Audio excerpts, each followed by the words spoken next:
All right, Shalom. It's your brother Kwashab coming back at you with another quick lesson. Before I get started, I want to give all praises, glory, and infinite honors unto Yahweh, Bahashem, Yahweh Shai, Bahashem, Rechak Wadash, and double honors to your apostles and elders of Great Millstone, who taught me this truth and rule well in peace. Blessings and salutations be unto the hopefully elect, as well as those that believe in the gospel and may you endure unto the end, the Lord willing. All right, and we'll just get straight into it. All right, because we were witnessing the short time period of calm, ultimately before the storm. All right, and that's what we're seeing, with the whole ideal with things happening in the world. All right, one week you have missiles flying, or one day you have missiles flying, right? The next day is, the peace deal has been bargained or reached. All right. Well, it's just show you that all of these different things, all right, is just representative of the calm before the storm. All right. Now I'm gonna read, the meaning of it, the literal and the figurative. All right. Now it says, the calm before the storm is a popular idiom used to describe a quiet or peaceful period of time that immediately precedes a chaotic, busy, or difficult event. All right. And not to say that, everything has been quiet or peaceful, because it hasn't. All right. And it's another term that they use, like the eye of the storm, right? When a storm is happening, there's rains, thunderings, lightnings, all right? But then it stops, right? Because it hits the eye, right? And once, if you understand, how hurricanes and all the, tornadoes and different things work, right? In the center of a tornado or a hurricane, which they call the eye, is peaceful, all right? It's nothing happening, it's like the things around it ain't even going on. All right. But when the outside of the storm, everything that's outside of the eye of the storm is always the most chaotic. All right. It always does the most damage. All right. And that's the times that we're in. All right. The eye of the storm, the calm before the storm, however you want to say it, we are witnessing these small stages, these short stages of, things actually being all right, right? That's why I say we still out on the highways and hedges. We still out there, prophesying and teaching. So there still is a door open for repentance, even though, we believe that the elect men, all right, are sealed or being sealed, But it says origins and literal meaning. The phrase originates from literal meteorology. Right before a severe storm or hurricane strikes, the atmospheric pressure often shifts, causing the wind to die down, creating a temporary eerie stillness before the heavy winds and rains begin. Right? In the figurative usage, it says in everyday conversation, it is used metaphorically to describe any moment before a hectic or stressful situation. It typically highlights the contrast between temporary peace and impending activity, arguments, or trouble. All right. And that's the, period of time that we're in. Temporary peace. All right. Things are all right today. Right. But who's to say that, tomorrow, next week, next month, all hell hasn't broken loose. Right. And that's the point of this lesson, to show you that, this is the calm, before the big storm. All right. And once that's that big storm, right, that massive hurricane, speaking metaphorically, is what? Jacob's trouble, as we know. All right, it tell you that in 2 Timothy chapter 3, verse 1. It says, this know also that in the last day, perilous times shall come. All right, so we're in those last days, and we're seeing the perilous times coming. All right, we are blowing the trumpet. You look at the news, these different outlooks of, all the prophecies, man. All right, World War III, the MOTB, Civil War, all of these end time prophecies that's coming to pass. We're seeing the storm brewing. All right, if we out on a boat, or if we out just, how can I say it, like on a coast or something, and you can see, the sky's getting dark, right? You can see the lightning, you can see the rain. That's the point where we at now. Things are calm where we standing at, right? But we can see the rain, we can see the storm, we can see everything coming, man. You know, I want to get that word perilous real quick. It says full of danger. All right, so just knowing this, in the last days, times that's full of danger shall come. All right, perilous times. It says risky, involving exposure to death, destruction, or injury. You see? So we're coming into those type of times, all right, where we're going to be exposed to death and destruction, man. All right, injuries, people, you know, going to see all types of things, man, you know. All of these things are going down with what? When the storm is here, you know. But there's still a period of calmness, you know, as of now, you know. And Jake don't know how long that's going to last. Right? As the scriptures say, you know, no man knoweth the day nor the hour, you know, but what? We've been given these signs, all right, as it says in 2 Ezra 9:1. Let's get that real quick. It's kind of flowing through the spirit of things. You know, I was listening to Apostle Ramlab, and there's something he kind of mentioned, you know, kind of sparked me to do a lesson on it, you know. But the 2 Ezra chapter 9 verse 1, it says, he answered me then and said, measure thou the time diligently in itself. And when thou seest part of the signs past, which I have told thee before, then thou shalt understand that it is the very same time wherein the highest will begin to visit the world in which he made. You see? And so, you know, we point at the signs and we see that, you know, hey man, the Most High finna send his son Yahushua back, all right, to visit the world which he made. You see, Yahweh Bashim Yahushua. All right. Now we also gonna go to 1 Thessalonians chapter 5.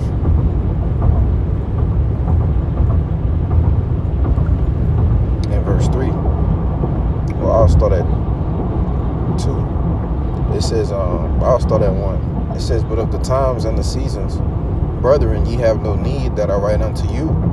For yourselves know perfectly that the day of the Lord so cometh as a thief in the night. Right?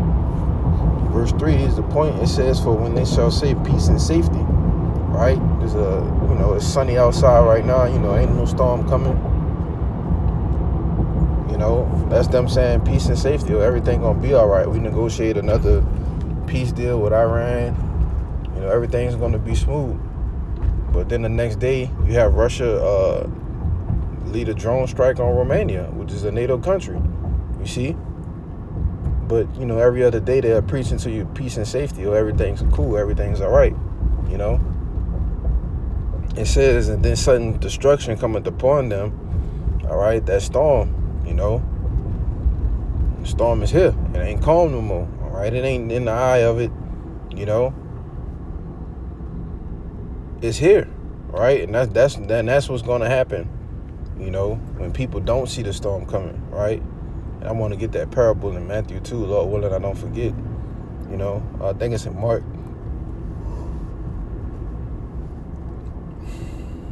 But what was that? Verse 3, I'll just read it from the top. For when they shall say peace and safety, and then sudden destruction cometh upon them, as travail upon a woman with child, and they shall not escape. So once you get caught in that storm, you know, once you get caught in that peril, all right, it ain't nothing that you're gonna be able to do. All right, let's get the word peril. You know, as it said that in that 2 Esdras, shall escape the perils, all right, the dangers, the risk. You know, it's basically the same thing as perilous, you know, which that goes into the same word, peril and perilous, you know. But I want to get this parable in Matthew. The rain came and the wind blew. I think it's in Mark, though, Mark 4.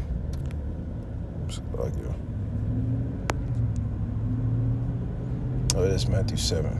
All right. Now, this is, I'm going to get it in the NLT.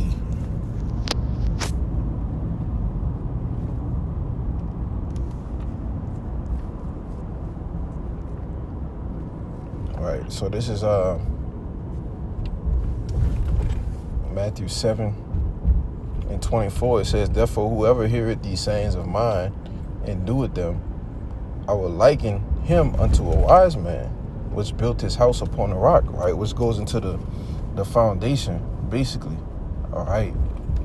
And we understand that the elect are going to build their houses upon the rock. When you go to 1 Peter 2, and I believe like around 5 or 6, it tell you that, Yahushua is that chief cornerstone.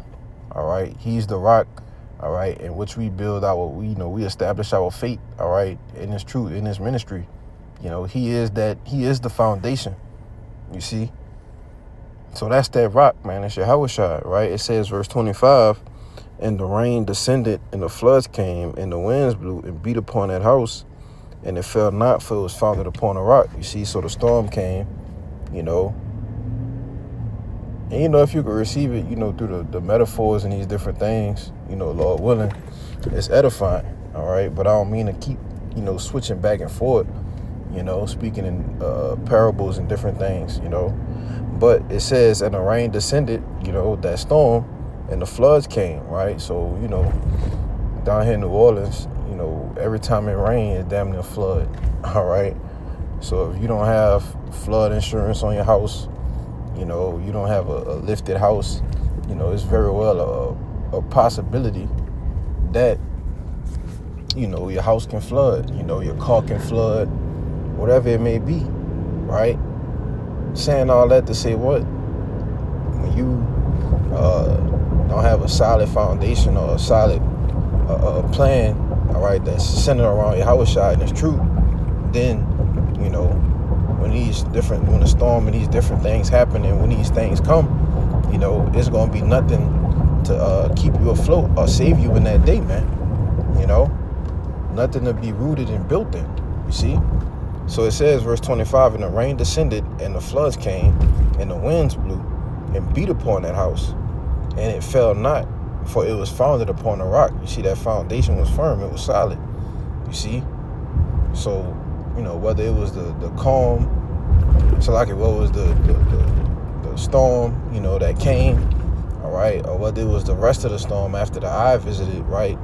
That house still was what? Founded upon a rock, right? Like I said, the rock represents Yahushua, And it says, verse 26, and every one that heareth these sayings of mine, and doeth them not, shall be likened unto a foolish man which built his house upon sand, which represents not being rooted, not being built in your faith not being built up in Yahushua, through Yahushua, man. You see? Like these guys out here that's just, different camps that's just been getting exposed, man. That's what happens when your faith is not rooted and built in Yahushua. You've built your house upon sand, man.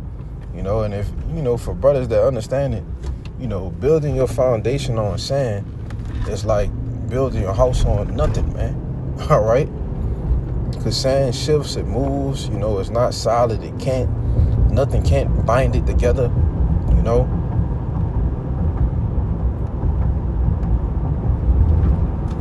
So it says, verse 27, and the rain descended and the floods came, so that storm came, right?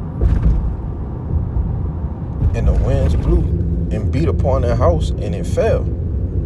And great was the fall of it, you see? So that's what happens when you're not prepared for the storm, right? And during this period of calm, the calm before the storm, during this period of quietness, right? During the period of, what it said,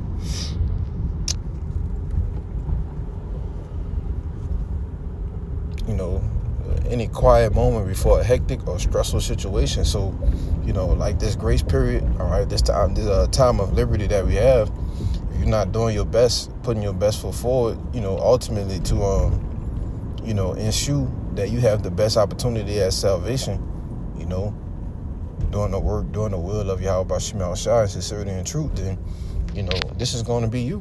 All right, Matthew 7 and 26 through 27. All right, I'm going to read it in the NLT real quick, and I'll just close it out from here. All right. So it says, verse 24 in the NLT, anyone who listens to my teaching and follows it is wise, like a person who built a house on solid rock.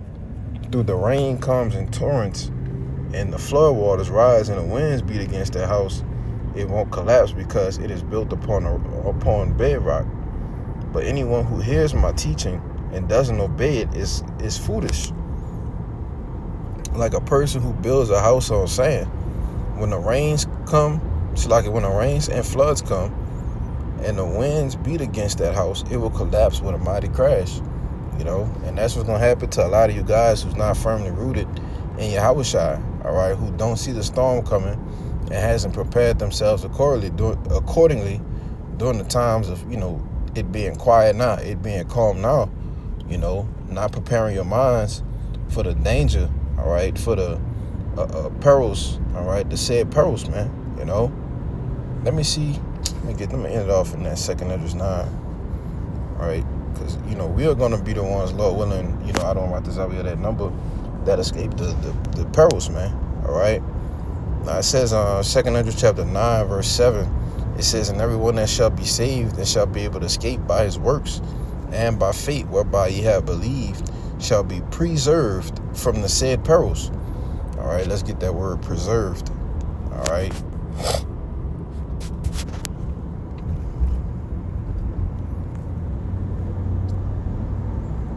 So the word preserve, it says to keep safe or free from harm. Also, to act so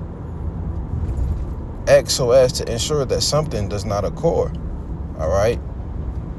So the Lord's men, all right, that have built up their works through faith, as it says in James 2:18, show me thou and I'll show you my faith by my works. All right, we've shown our faith by our works. We believe, therefore we speak. Right. So those men, that's of the elect. Like I said, Adon Ratazah, myself and brothers that's in like mind, all make it. It says what? That we'll be kept safe or free from harm. Right. It says also to guard beforehand. You see. So like it says in Psalms 34, 37, one of them, that the angels of the Lord encampeth round about them that fear him, all right, and delivered to them. You see, it says from early 15th century, maintain or to keep in a quality state or condition, prevent from spoiling by use of preservative substances, man. All right, and we know that's all going to be through what? Through the spirit and power of Yahweh Shai, because we've established our faith, all right, through Yahushua, all right, upon that rock. Okay. Now I'll finish it out. It says, and everyone that shall be saved and shall be able to escape by his works and by faith whereby ye have believed shall be preserved from the said perils and shall see my salvation in my land and within my borders, for I have sanctified them for me from the beginning. Okay. So we've been sanctified, all right, made holy, all right, in the eyes of Yahweh Bashim Yahushai from the beginning. That's why all these things, usually speak about, predestination, things being beforehand, all right, aforetime, okay? All of these things are already written, We're just walking down the days of where these things got to play out, all right? And we know that storm is brewing, all right? It's out there on that water cooking up, And we can see that things are really going to get, much more worse, once that storm actually hits, But that's pretty much the point, man. So, Adon Ratazah, this lesson was edifying with that. Call Elohim La, Yahweh Ba'ashim, Yahweh Shai Ba'ashim, Rechak Wadash, and Shalom Barakim, La Bacharim, and Shalom.